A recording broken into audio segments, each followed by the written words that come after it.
So like Michelle said, we are the Polish Student Association. So again, thank you for joining. Just a quick introduction of our current and our upcoming executive board. I'm one of the co-presidents. My name is Zuzanna Schultz. I joined POLSA my freshman year in the fall. So I was actually born in Poland. I was raised Polish, and it's a really important part of my identity. So I joined POLSA here as a way to kind of find that connection that I had with my family, with other people, and I've met some of my best friends that had so many great memories.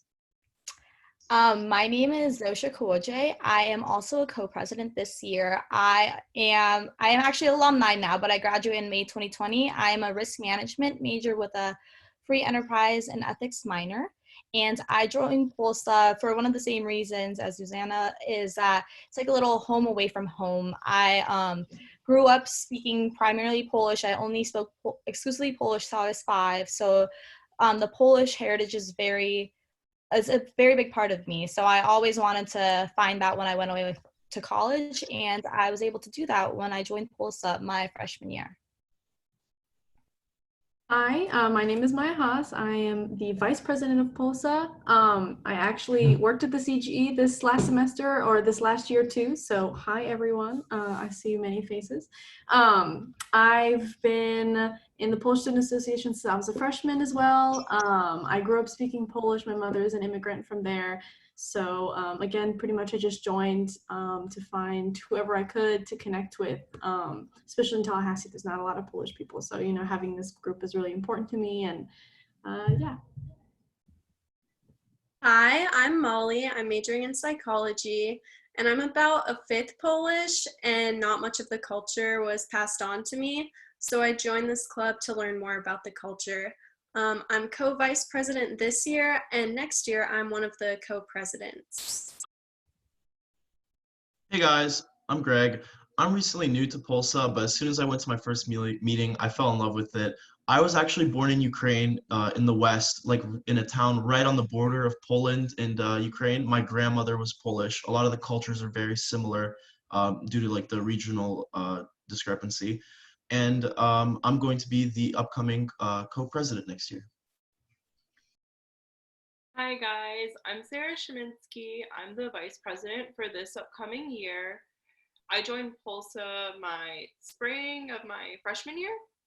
I got involved with the club because I've always known that I'm part Polish, but my story is a little bit different. My great-grandmother immigrated from Poland shortly before World War II, and the rest of her family perished in the Holocaust. So a lot of that tradition has kind of morphed into some of my Jewish identity, and then she taught Yiddish to us when we were younger, but now that she's gone, it's kind of my job to kind of figure that out, and being part of POLSA has really helped me to learn more about that side of my family.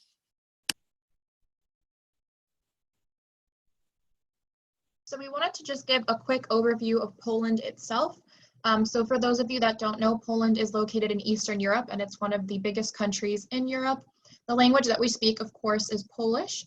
And our capital, in English it's known as Warsaw, but in Polish we say Warszawa.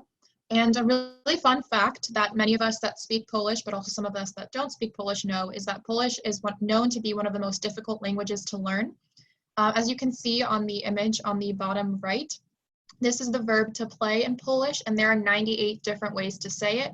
That's because for individual words, there are multiple genders and multiple changes and different ways to word it based on the context, whether that's the noun that you're speaking about, the noun that you are affecting with the verb. So definitely very difficult to master grammatically, but it is a beautiful language. So just to quickly and briefly go over some of the most popular cities. As I mentioned, the capital is Warszawa. So Warszawa is a very beautiful city full of history and rich culture, of course. It is a pretty large city for Poland. I actually traveled there in 2018, and it was a great experience. One of our members, her name is Aga, she's actually from there, so she's an international student, so it's really cool to kind of have that connection with her. To piggyback off of Warszawa, my whole family actually lives in Warszawa, so it's really cool to be able to have family in Poland. And to go off of that, in Kraków, we have one of our old vice president, Noelia. She's working on her master's there. And she loves the city. I've also been to Krakow, and it's a very beautiful city, has very old charm. It's another large city next to Warszawa. I believe Warszawa is the biggest city, and I think Krakow is second after that. And it is a city that is more southern, in the southern part of Poland. And then right after that, we have Zakopane, which is, I would call a village in the Tatra Mountains, which are known to be like the Polish version of the Alps. So a lot of tourists come there to go skiing every year and stay in the resorts, but it's also very beautiful there in the summertime. That's actually when I've gone, was in the summer, and the mountains are just beautiful, and there's a lot to do in both seasons. Next, we have Gdańsk, which is actually the official place where World War II started. It is on the Baltic Sea, so it's in the northern part of Poland. And it is a very beautiful city. It's full of rich history and a lot of stuff to do. As you can tell, it has the very picturesque Polish look of the buildings being numerous different colors. It's very pleasing to the eye, and it's a great city to go and visit. And finally is Wrocław. I'd say it's one of the smaller cities out of all the big ones in the country, but that's where my family's from. So every time that I've gone to Poland, like 5-6 times, I've always gone to this little city. It's a big university town, but it's really quaint and it's beautiful. And again, it follows like the multicolored buildings and stuff. And it's on the very southern border. So it borders the Czech Republic too, which is pretty cool. So one of the events that we do with the club is Vigilia, which is basically Polish Christmas Eve. In Poland, it's typically a 12-course meal, but the way we do it is as a potluck. It's one of our biggest events of the year. Like before, like we got in here, we were discussing all of our memories from the past couple of years. And so here's some pictures and then some of the great food that was brought. We do have some good cooks as well, so.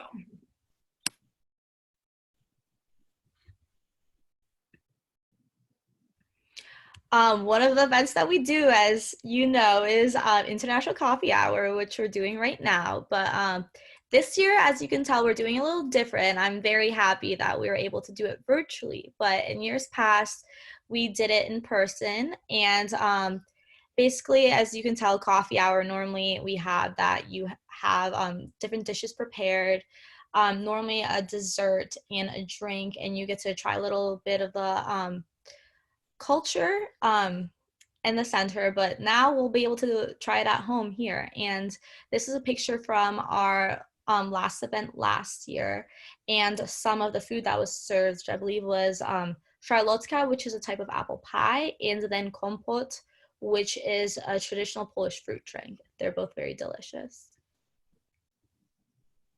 And we also participated in Global Cafe. That was last semester in the fall of 2019. And boy, that was a lot of work. Pretty much me and like the team of us, which is like 6, 7 to 10 Polish members, cooked for around 200 people. We made gołąbki, which are cabbage rolls stuffed with pork and rice. We made bigos, which is like sauerkraut, and kiełbasa, which is sausage.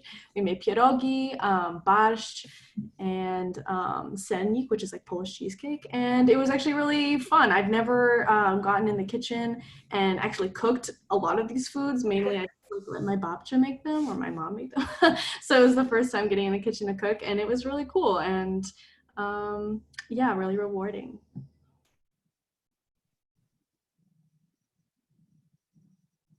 So I'm going to introduce you guys in a little bit of like the type of meetings we have in the Polish Student Association. Our meetings are fairly casual. It's a lot of get-togethers. We hang out, we exchange ideas, talk about our weeks and stuff. We talk about the Polish culture. My first meeting was actually a bonfire, but some other meetings are like potlucks. We do dinners, picnics. Like I said, get-togethers. We just hang out enjoy some food or maybe like a nice fire. I remember going to my first meeting, I didn't really know what to expect, but because I'm only part Polish, I'm very Ukrainian, but I found that there were a lot of similarities in my culture and with a lot of the people that were there. And I had a great time because I feel like I hadn't related with people from my culture in a long time because there's not a lot of like Slavic people here in Florida. But yeah, so we just socialize, bond. We talk about culture, we talk about food. Sometimes we prepare food. Sometimes we learn a few words in Polish. I remember one time at the bonfire, we had our friend Nick bring out a guitar and then everyone started singing. It was a really great experience. And basically like the connections that you make at the meetings are honestly the best part. And yeah. So if you're interested in us, you should definitely check out our Instagram at POLSA FSU and our Facebook page, Polish Student Association at FSU. And feel free to email us, polsafsu@gmail.com, for any more information or about when our meetings will be. So thank you for listening and coming. And now it's time to make some crokiety.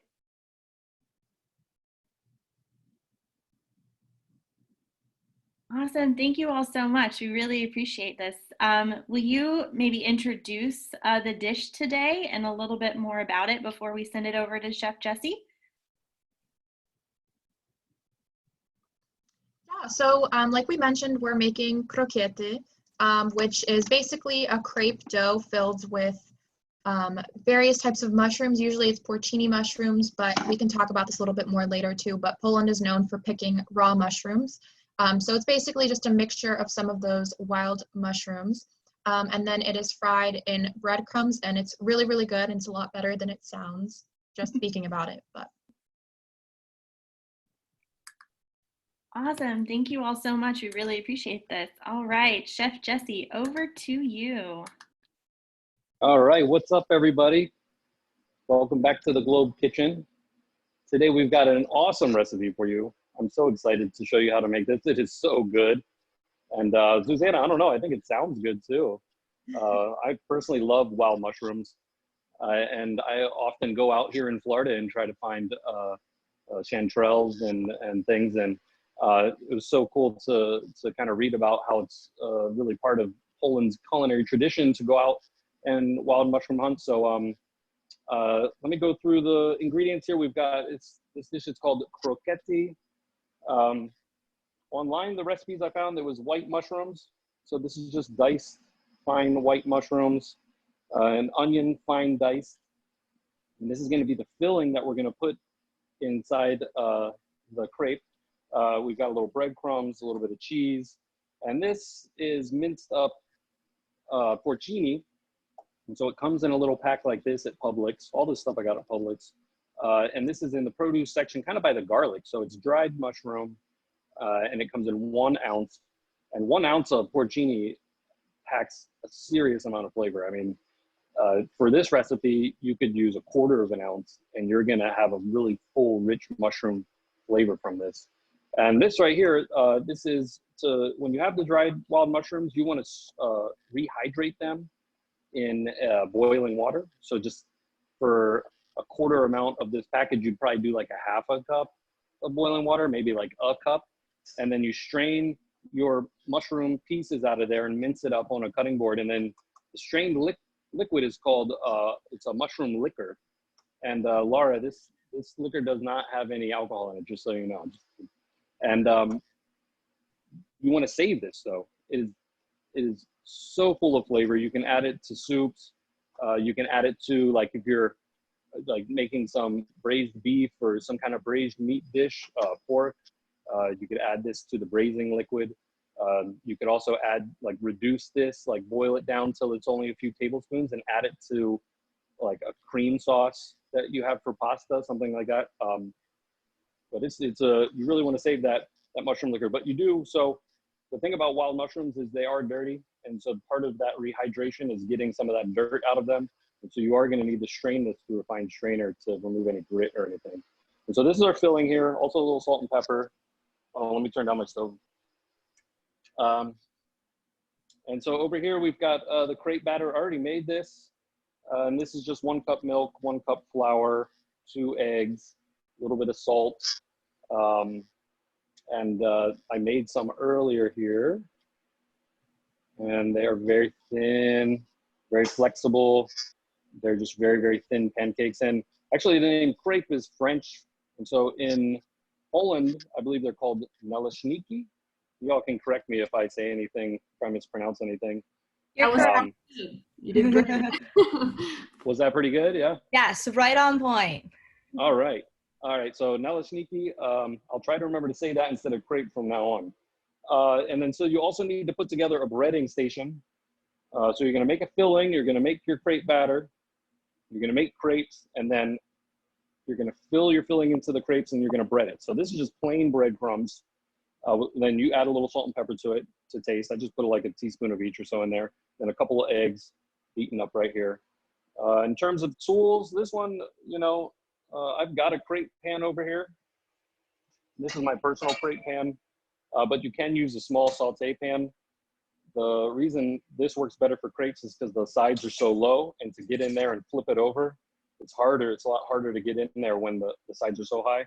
So, but you want like a small to medium sized pan and some kind of metal spatula to get under the crepe easily and flip it over.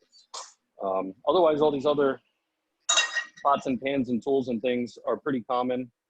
So you should be able to make this at home. You could also look for crepes at Publix. They're usually sweet. And so that's the challenge here, is finding a savory crepe. Sorry, naleśniki. But yeah, all right, let's get into this. So the butter, the recipe I said 3 tablespoons, but I'm gonna go a little heavy just because I think butter and mushrooms are great. I'm gonna do 5 tablespoons. Uh-oh. Then we're gonna put the onions right in before my butter burns. You can come in closer. Today we've got a new camera person. Laura's, I think, handling the Zoom aspect of this. Rebecca's on camera today. Last week we had Kevin filling in. So every week is a new adventure for us here. So you want to cook your onions first. My butter started to brown a little bit, which is not going to hurt anything. As long as it doesn't burn, it's going to be fine. But we're looking to cook these mushrooms down for a few minutes until they're translucent. I'm going to kind of go a little fast with this. Because we're going to try to use this filling for our crepes today. I've got some backup filling if this takes too long, but turn this up. So it's about a medium-high heat. And we're going to cook them until they're translucent, about 4 or 5 minutes or so.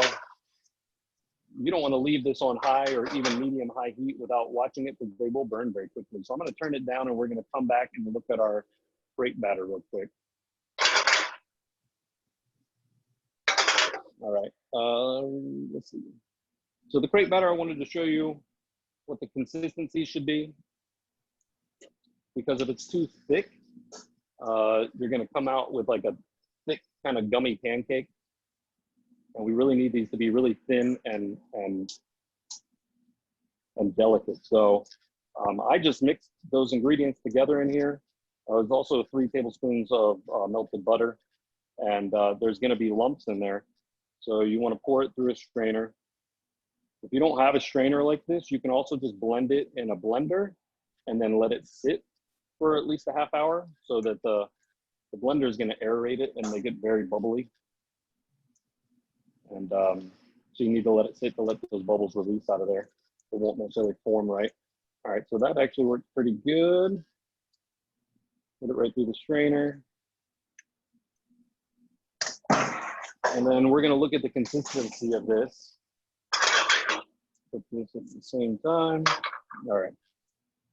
So this is a little bit thick. This is almost like pancake batter thickness. I want it to be a little more thin than that. So I'm just going to add a little splash of water. Maybe like a quarter, 2 tablespoons, something like that. Okay.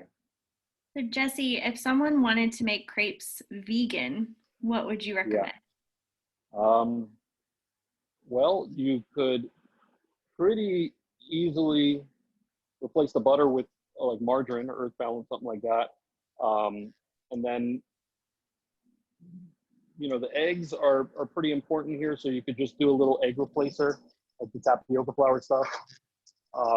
You could try it without the egg and see if you could get it to hold together. I know there's some Asian style super thin pancakes that are vegan, that are like coconut milk and flour and that kind of thing, and rice flour. So it, you know, it may well hold together fine without the egg, but you may want to have some egg replacer on hand to just in case it doesn't work. All right, so you see how thin that is? It's very thin, and that's what we're looking for. And no lumps. Okay, so there's that. Our onions are looking pretty good here. I'm gonna cook a little bit more. I'm gonna put the crepe to the side. And then, so these porcini mushrooms that I was talking about, these wild mushrooms, the porcini, that name is from Italy. So, you know, wild mushrooms are pretty popular throughout Europe and Eastern Europe, but particularly so in Poland.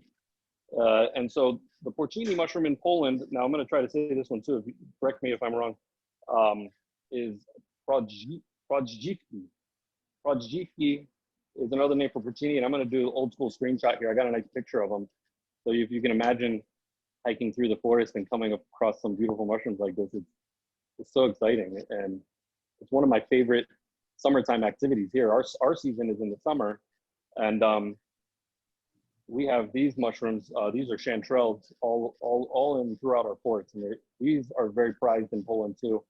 And in Poland, these are called Krokiety. And yeah, those are my pictures for today. Actually, could I come in here for a second, Jesse? A few of our members actually have gone mushroom picking in the past, like in Poland, or I'm originally from Michigan. Even though my whole family's from Poland, in northern Michigan, you can go. We call it mushroom hunting. So you can go through the forest and find mushrooms. And actually, I have a book that my mom actually uses when we go mushroom hunting. Is like, you know, different illustrations of mushrooms. It's a pretty thick book. And when you go through the book, you can see which ones are like poisonous and which ones are edible. So you can compare to every single mushroom that you pick to make sure you're not accidentally poisoning yourself. And I know Greg also mentioned that he's gone mushroom picking in Ukraine as well. Yeah, so like I said, I was from Western Ukraine. So over there we have the Carpathian Mountains, which is like literally the border of Ukraine and Poland.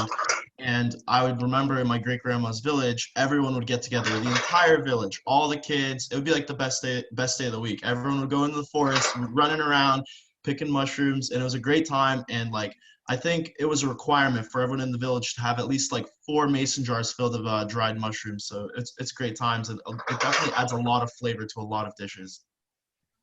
Yes, we would string. I remember when I was younger, walking through the campgrounds, we would have like mushroom like strung all over the campsite by like a thread to dry them all. So it was quite interesting to see. If you didn't know what was going on, you could probably think something fishy, but we're just mushroom hunting. That's so cool. Yeah, it's a requirement in my family. My 2 sons come out and mushroom hunt with me too, and I learned how to do it up in the Pacific Northwest, where it's more generally, you know, widely accepted. Lots of people go mushroom hunting there, but I found down here in the South, like almost nobody hunts mushrooms down here, and it's wild because the chanterelles are, you know, they're everywhere. And but yeah, it's one of my favorites. I was so happy when I moved here that I found them, because I thought that was one part of my life I was gonna have to leave behind. But you know, mushrooms do grow in many places. So so we've got our onions. They're looking pretty good, and I've got these white mushrooms. We're gonna put these in now, and they're just chopped up fine. If you don't want to do that by hand, you could kind of put them in the food processor and just pulse them a couple times. And we're going to add the porcinis too. And then this is I'm trying to heat up pretty high on this. Mushrooms have lots of liquid, lots of water in them. And so when we get the heat going, they will release their liquid. And then we want to boil it in their liquid until it's evaporated and it starts frying in the butter again. And it takes a minute. You can also add a little bit of salt at this stage. And that will kind of help the mushrooms release liquid a little bit faster.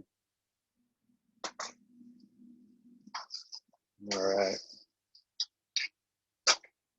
We have a comment saying that people wish they could smell it through Zoom.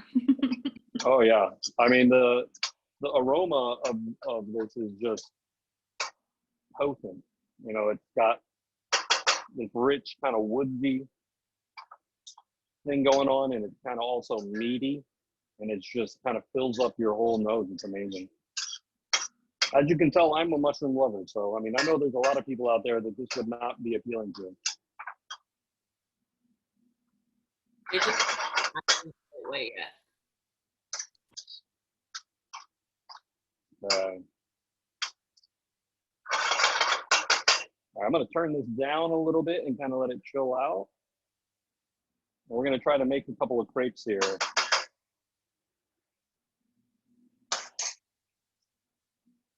All right, so a lot of times with crepes or naleśniki, or pancakes, even when you're making pancakes, the first one doesn't turn out right.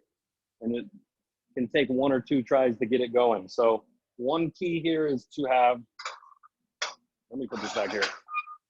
One key is to have the right temperature of your pan. You can't put the batter into a cold pan, but you also can't put a batter into a super hot pan because it'll just kind of burn and you won't be able to spread it around too much.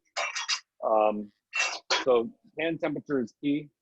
And if you have an electric stove, that's probably easier than this gas stove, because you can just kind of set it on like a medium low heat, get the pan temperature right there, and you're ready to go. I'm going to use a little pan spray. That's another way to kind of gauge the temperature of the pan. If the pan spray burns right away, you know that the pan temperature is well over 500 degrees, which is pretty high.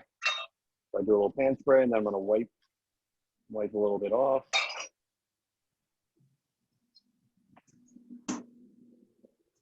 Okay. You want to have your batter here. How's that going in the back? I'm going to watch these mushrooms, make sure they don't burn. Oh yeah. Give that a little stir. So yeah, that liquid evaporated pretty fast because the mushrooms are chopped up so fine, and I had it on high. But we're still going to just let it cook down a little bit more. All right. So crepes, naleśniki live on Zoom here. I don't know how many other people do this. All right, so the pan's sizzling a little bit, and you're just going to pour that whole amount in there. And you're going to let this go around here. I'm going to set it down. It got a little lumpy here where I was pouring it in. You can kind of scrape that off a little bit. That shouldn't affect it too much. All right, so you want to wait to turn it till the top is cooked. And I've just got it back down on like a kind of a low heat. Finish up here. Let's see how it looks. Oh, that's a perfect one. All right, that turned out good. Jesse, we have a question here. How long after you pick some mushrooms, how long do they typically last? Well, it depends on how you handle them. If you keep them sealed up in the fridge, they'll last a couple weeks. I mean, because they're fresh. You know, you got them as long as they were fresh when you picked them. Because when you're walking around in the woods, you'll encounter mushrooms that are just, you know, kind of blooming or sprouting up. And then you'll also encounter mushrooms that are getting eaten by insects. So you have to pick the mushrooms, you know, the right kind of aged mushrooms. There we go. So it's quick on that other side. And then, yeah, if you seal them up in like a Ziploc bag,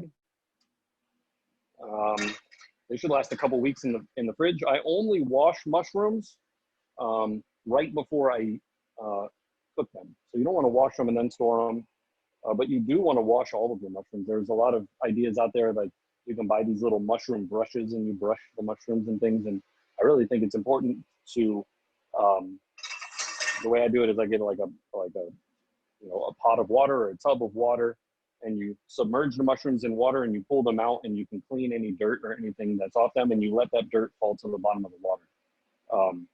And I think that's the best way to do it. A lot of people are worried that, they think mushrooms are sponges and just going to soak up all this water. And I've never found that to be the case. And especially if you just quickly kind of submerge them, clean them, take them out. That's the best way to do it. All right, so that first one was good. Let's do a couple more here. After that first bit of pan spray, we've got butter in the batter, so we shouldn't need any more pan spray after that first one. Let's see how this one goes. All right. You just kind of swirl it around. Back on here, I'm going to smooth that stuff out. All right.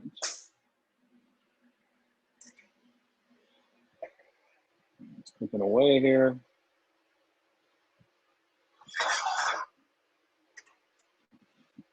Mushrooms are looking good.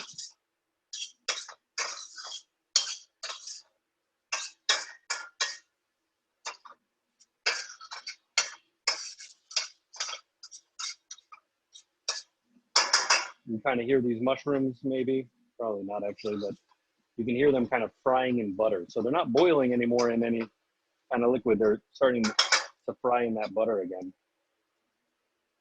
And it's okay if that gets a little bit brown. That's okay. There's another crepe. And I'm gonna bring this over.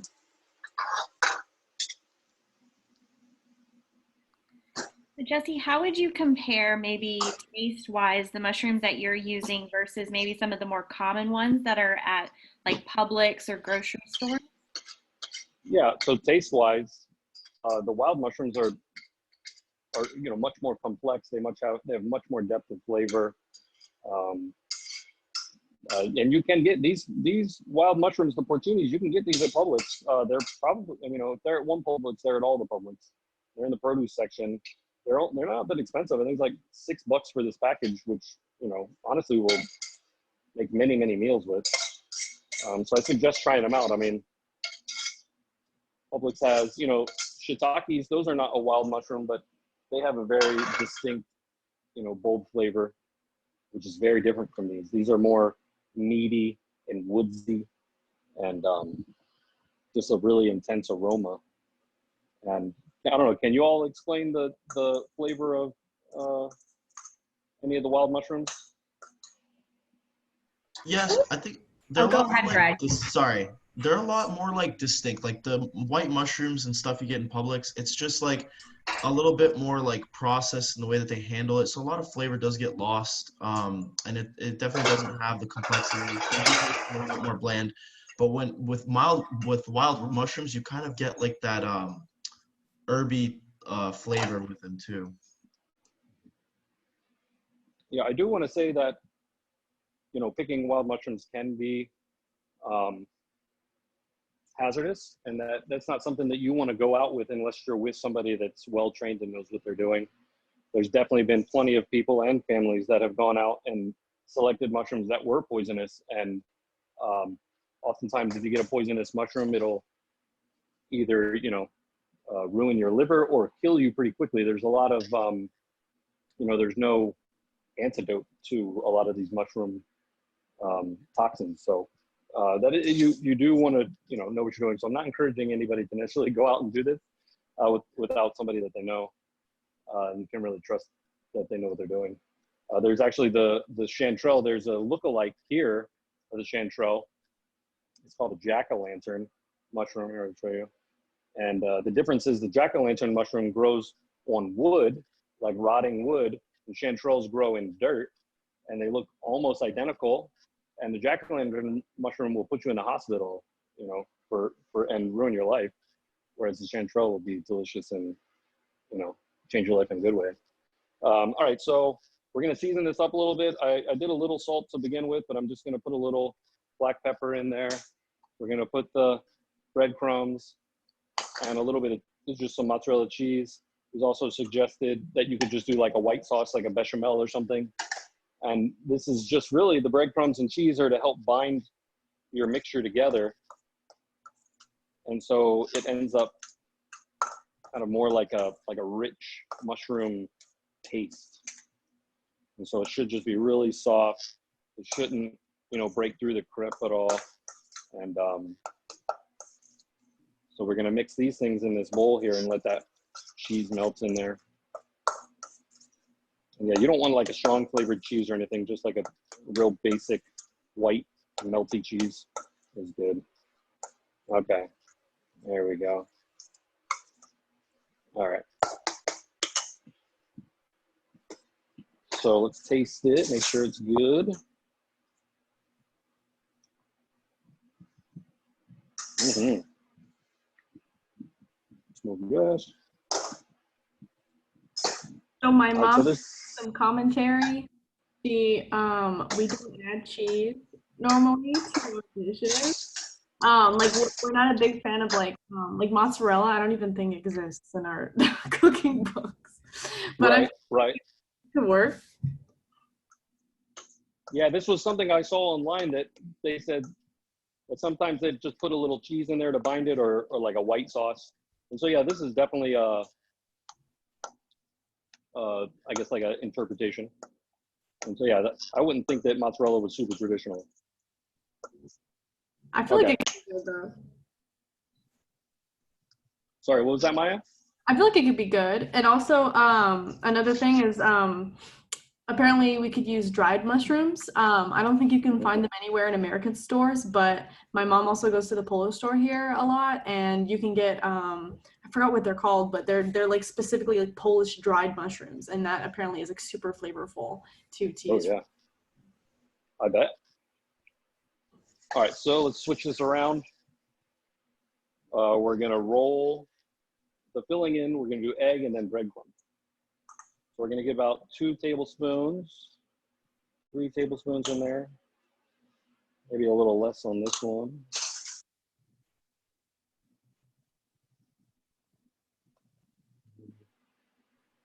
Okay.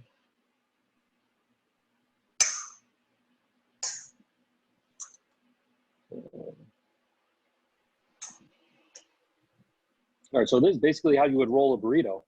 You're gonna mound your filling off to the side here. You're gonna fold in your sides. You want everything to be straight. You can kind of press it down like that. And then you roll it up, come on, and over. Maybe like an egg roll burrito, more egg roll size. And you wanna roll it pretty tight, okay? There you go.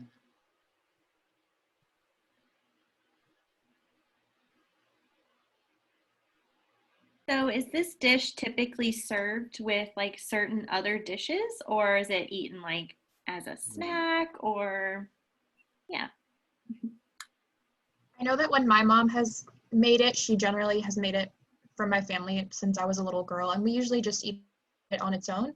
You definitely can eat it with other stuff, like if you want to add some meat, you could do some kielbasa, which is like Polish sausage, or some people will also make like a mushroom cream sauce to go on top if you wanted to add something else, but it's really good on its own and it definitely makes for a great meal. Yes, and for croquette and for pierogi and naleśniki and dishes like that, they're mainly like main dishes, but they're normally main dishes that don't really have any side dishes to go along with them. So normally that's just like the main portion of the meal, and that's basically it. And then also I believe that you can make them kind of more dessert croquette as well. So you can have them for, to have them for supper, or to even have them for dessert. So there's a lot of different ways you can make them. I just wanted to add one little thing. When I visit my grandparents in Ukraine and like relatives in Poland, a lot of the times when you have dinner, it's like it's a very big family event. So like there's a lot of different dishes. Like you could have croquette, pierogies. There's like an array of dishes. So usually there's just a lot to pick from. All right, so I am just rolling this first one here. You want to coat the whole thing in the egg and the ends too. And then you want to get it fully coated in the breadcrumb. It's going to give it a nice seal so we don't get any oil broken into the inside of the naleśniki here, or croquetti. All right, so there's that one. I'm gonna dust my fingers off here. Another thing I did too was I folded back the flap here to seal it up, and I just put a little bit of egg on the inside to help get it really nice and sealed, so that didn't open up while it's frying. And there we go.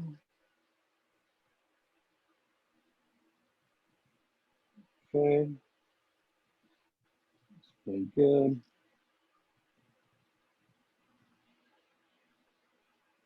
All right, let me wash my hands very quickly here. And then we've got a fryer ready at just about 350 degrees. So we're gonna drop these in and let them cook for a minute, and we'll pull them out and cut them open. I'm gonna use a spoon here, kind of like we did last week, and just to gently drop it in. All right. They're in. I'm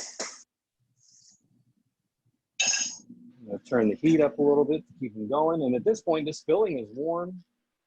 The naleśniki were fresh, and so we are really just trying to get that breadcrumb toasted and crispy brown, so you have this crispy outside.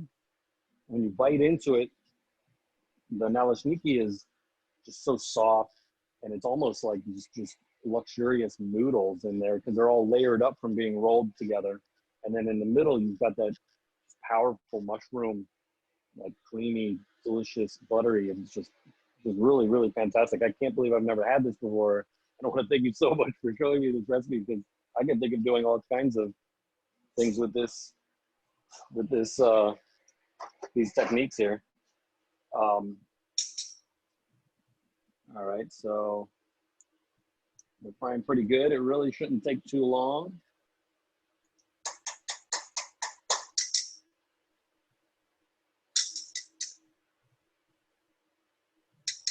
Now I can't stop thinking about it. What would go in a dessert version? I think I might be hungry. So I've never made them with croquette, but with pierogi, my family does them a lot. So the dessert version, we put jagody, which is the equivalence of blueberries. They're basically blueberries, but they're different. Like for instance, in Poland, they call the blueberries we have here American blueberries. So they're the equivalents of blueberries. So we basically just have that, and then we put them with sour cream or yogurt for like a sauce, and then we mash them up together, and then we put sugar as well. And then you can also do that with strawberries, plum butter, rose jelly, basically like whatever fruit that you can really think of. And then you add a little sugar and sour cream or yogurt, and that would just be the filling. So basically like the same thing for this. It's also similar with naleśniki, which is the crepe. So instead of rolling it in like the mushroom, what I do is you get farmer's cheese. My mom makes farmer's cheese herself from like, you use like a whole gallon of milk and let sour cream ferment in there, and it makes farmer's cheese. I didn't know that that's how it made, but that's what you do. And you can wrap it up with the farmer's cheese with some sugar, often like lemon zest and any fruit you can find pretty much. So. Your mom sounds awesome, and also all of those things sound amazing. So would you normally eat these with your hands, or would you eat it with a knife and fork? Knife and fork. Yeah, I usually eat them with a knife and fork. Knife and fork. Cool. All right, so I'm gonna cut one of these open so we can take a look here.